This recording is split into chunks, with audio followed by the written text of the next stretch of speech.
अब अलग से फिर जवानी के सवाल करने की क्या जरूरत थी? अरे है सवाल, इसलिए कि अल्लाह के नजदीक नौजवानों की अहमियत बहुत ज्यादा है। यही तो वजह है कि अल्लाह ताला नौजवानों से, यूथ से, यंगस्टर से खासकर सवाल करेगा।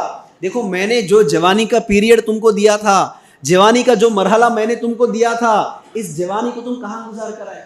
क्या जवाब देते? सोचो जरा। अगर हमारी जवानी अल्लाह की बंदगी में, हमारी जवानी अल्लाह को राजी करने वाले कामों में नहीं गुजरेंगे तो क्या जवाब देते? सोच लेना, गौर करो। अल्लाह के नज़दीक नौजवानों की अहमियत इस वजह से भी ज़्यादा अहमियत है कि अल्लाह के रसूल सल्लल्लाहु अलैहि वसल्लम इरशाद फरमाते हैं, कहते हैं क़यामत का दिन होगा। क्या? क़यामत का दिन होगा, सूरज सवा नेज़े पर होगा। उस वक्त इंसान पानी में नहीं, अपने ही पसीने में डूबा हुआ होगा। इंसान सोचेगा कि यार काश कुछ ना कुछ मुझे साया मिलता, कितना अच्छा होता। सूरज सवा नेज़े पर और इंसान अपने ही पसीने में डूबा हुआ है। इंसान ख्वाहिश करेगा कोई तो साया मिलता, कितना अच्छा होता। उस दिन अल्लाह रब्बुल आलमीन अपने अर्श के साये में जिन लोगों को जगह देंगे, उसमें एक वो नौजवान भी होगा जिसने अपनी जवानी को अल्लाह की इबादत की खातिर गुजारा हो। सोचो जवानों की कितनी ज्यादा अहमियत है। दुनिया में भी नहीं देखते आप जवानों की कितनी ज्यादा अहमियत है। कोई इंसान है भाई, हायर एजुकेशन हासिल करना चाह रहा है, जवानी में या बुढ़ापे में। कोई इंसान अब्रॉड जाकर अच्छी नौकरी हासिल करना चाह रहा है, जवानी में या बुढ़ापे में। यहां तक कि इंसान शादी भी करना चाहता है, तो कब? इसीलिए लोग बोलते हैं ना, 20-25 में शादी कर लोगे, यहाँ 30 के बाद मिलते भी नहीं तुम्हारे को। कितने जगह में सुनते। तो पता क्या चल रहा है? दुनिया में जवानों की बहुत ज्यादा अहमियत है। यहां तक के डिपार्टमेंट के पास भी जवानों की अहमियत है। अगर किसी चौरस्ते के पास एक 10-15 बुजुर्ग बूढ़े लोग जमा हो गए, इतना ही सोचते कि कुछ तो पेंशन के बारे में बात कर ले रहे होंगे। 15 तारीख आ गया ना, पेंशन नहीं गिरा करते, उसके लिए डिस्कशन कर ले रहे हो लोग।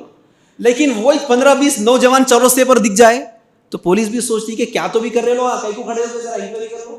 तो जवानों की इतनी ज्यादा अहमियत है क्योंकि ये वो उम्र है जवानी का जिसमें इंसान कुछ भी कर सकता।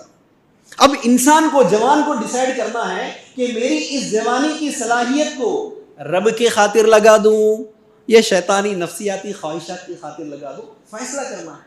वरना जवानों का मामला क्या है, अब इस मिसाल से आप समझ सकते हैं। आप किसी भी इंसान को सुनते ना, अरे वो साहब बदल गए, वो साहब सुधर गए, उन्होंने दीन की तरफ आ गए, उन्होंने नेक रास्ते पर आ गए, ये जुमले सुनते ना। एक साहब बदल गए, सुधर गए, नेक हो गए, अच्छे बन गए, क्या इमेजिन आ रहा है आपको? हाँ, लंबी सी दाढ़ी बढ़ा लिए, सफेद कुर्ता पैजामा पहन लिए, टोपी लगा के मस्जिद की तरफ चले जा रहे, इतना ही सोचेंगे ना। सवाल ये है, ये ख्याल किसी जवान के लिए सुनते आप? बुढ़ापे में सुनते ज्यादा। उन्होंने बदल गए, उसको क्यों? इंसान का ख्याल, इंसान की ख्वाहिश, इंसान का जहन कैसे हो गया? 30-40 में करियर की फिक्र में लगना है, 40 के बाद जाती मकान बन लेना है, 50 के आए तक पूरे बच्चों की शादियां कर लेके फिर जाकर अल्लाह सल्लाह कर लेते हुए हज या तो उम्रा कर लेके सफेद कुर्ता पैजामा पहन लेके आके मस्जिद में बैठ जाएंगे। यही तो वजह है कि मस्जिदों में पूरे बूढ़े दिखते आपको, नौजवान दिखते क्या? नहीं दिखते ना भाई। अब जुमा है तो मजमुआ दिख रहा, जरा असर में आके देखो दिखते क्या लोग? नहीं। क्यों? माइंडसेट क्या बना हुआ है? जवानी और अधेड़पन का उम्र जरा करियर के पीछे लगाना है, दुनिया के पीछे लगाना है। अरे बुढ़ापे में अल्लाह अल्लाह कर लेते बैठेंगे ना, तो ये मामला है नौजवानों का। यही तो वजह है कि आज नौजवान कहीं भी आपको नहीं नजर आता तो उस जगह नजर आता जो दीनी काम नहीं होते। तो क्यों? माइंड हमारा फीड किया गया है इस तरह से कि जवानी का मामला है। बल्कि अगर कोई 1-2 नौजवान थोड़ा दीन की तरफ आ भी जाए, जरा मस्जिदों की तरफ आने लगे, जरा इस्लाम की तरफ चलने भी लगे, ऐसे लोगों को अप्रिशिएट करने के बजाय, मुबारकबादी देकर उन्हें और आगे बढ़ाने के बजाय ताने देने जाते। अरे ये इतना स्ट्रिक्ट नहीं रहना, नहीं आप भी थोड़ा दुनिया का भी ख्याल करना, इतना चल अल्लाह कर लेते नहीं बैठना। या 2 लोग बात कर ले रहे, उसके बाद क्या? अरे उन्हें वो दीन की बात करता भाई, अरे नहीं उसका नाम मत निकालो, बात करते दीन की बात करते इस्लाम की बात करता, बेजर्गी का भी सबूत देता ना लोग। तो लोगों का माइंडसेट बना हुआ है दीन पर आना, इस्लाम पर आना, नेक अमल करना तो कब? 30-40 घर जाती मकान बनने के बाद, बच्चों की सबकी शादियां होने के बाद, रिटायरमेंट के बाद जाके एक नफली हज ने तो उम्रा कर ले के आके सफेद कुर्ता पैजामा पहन के मस्जिद को आ जाएंगे। सवाल ये है, किसने लिख के दिया आपको कि 50 के बाद ही मौत आती? किसने कहा कि 60 के बाद ही फरिश्ता आने वाला है? नहीं ना भाई ऐसा। आजकल तो रोड एक्सीडेंटों में, not only road accident, heart attack में कितने नौजवानों को नहीं देख रहे आप? रोजाना कितने अखबार में नहीं देख रहे आप? डांस करते करते साहब मर गए, चलते चलते साहब मर गए, एयरपोर्ट को भाग रहे थे मर गए, कितनी जगह में सुन रहे हैं। तो इससे पहले तो फिर भी ख्याल था बुढ़ापे में इंसान मरता है यार, जवानी में बहुत रेयर देखा जाता। आजकल तो हार्ट अटैक्स भी बहुत ज्यादा बढ़ते चले जा रहे हैं, रोड एक्सीडेंट की तो बोलने की भी जरूरत नहीं है। तो भाई किसने कहा कि 50 के बाद ही मौत आने वाली है? ख्याल तो बना के रख लिया अपन कि 50 के बाद दीन की तरफ जाना है। इसीलिए अल्लाह के रसूल सल्लल्लाहु अलैहि वसल्लम ने क्या कहा, नौजवानों से खास कर सवाल होगा जवानी कहां गुजारा कराया, क्या जवाब देते सोच लेना। तीसरा मरहला, मरने से पहले इंसान फरियाद करा था या अल्लाह वक्त दे दे, अल्लाह ताला नहीं दिया। मरने के बाद रोज़े क़ियामत भी इंसान वक्त के ताल्लुक से सवाल किया जा रहा है, क्या जवाब देता है इंसान, सोच लेना। तीसरा मरहला, जहन्नुमी जहन्नुम में चले जाते, जैसा कि सूरह फातिर सूरह नंबर 35 आयत नंबर 36 में अल्लाह इरशाद फरमाते हैं, कहते हैं वल्लज़ीना कफ़रू लहुम नारु जहन्नम ला युक़ज़ा अलैहिम फ़यमूतू वला युख़फ़फ़ अन्हुम मिन अज़ाबिहा कज़ालिका नजज़ी कुल्ल कफ़ूर। इसमें अल्लाह क्या बोल रहे हैं, जब क़यामत का फैसला हो गया, ठीक है, जहन्नुमी जहन्नुम में चले जाते, तो अल्लाह क्या कह रहा है, वल्लज़ीना कफ़रू लहुम नारु जहन्नम। देखो जो कोई भी बंदा कुफ्र इख्तियार करता, हम उसके लिए जहन्नुम रखे हैं। यहां दो चीजें गौर करेंगे, कुफ्र, काफिर, ये जुमला सुनते ही जहन में ख्याल क्या आता, काफिर बोले तो गैर मुसलमान को बोलते रहे, अपन तो मुसलमान आए ना, नहीं है ऐसा। एक मुसलमान भी काफिर हो सकता, एक नमाज पढ़ने वाला भी काफिर हो सकता, एक मोमिन भी काफिर हो सकता। ये बात को याद रखो, जहनों में काफिर बोलते तो गलत फहमी है कि नॉन मुस्लिम या गैर मुसलमान को काफिर बोलते, ऐसा नहीं है।